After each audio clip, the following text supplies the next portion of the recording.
If you want to change the world, get over being a sugar cookie and keep moving forward. Every day during training, you were challenged with multiple physical events: long runs, long swims, obstacle courses, hours of calisthenics, something designed to test your mettle.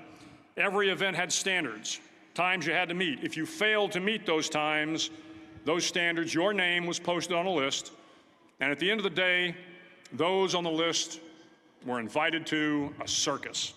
A circus was 2 hours of additional calisthenics, designed to wear you down, to break your spirit, to force you to quit. No one wanted a circus. A circus meant that for that day, you didn't measure up.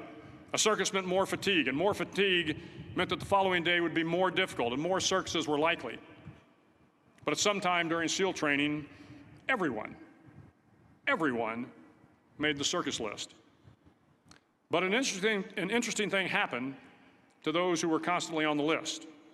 Over time, those students who did 2 hours of extra calisthenics got stronger and stronger.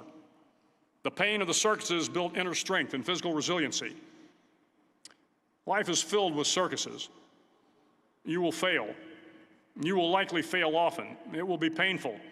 It will be discouraging. At times, it will test you to your very core.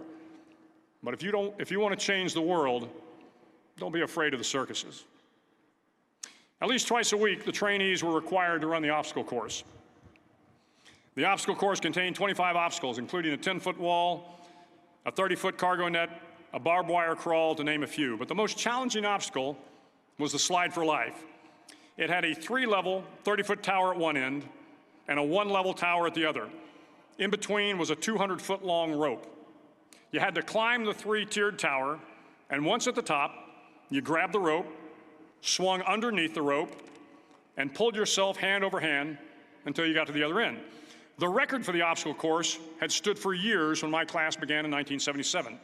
The record seemed unbeatable until one day a student decided to go down the slide for life head first.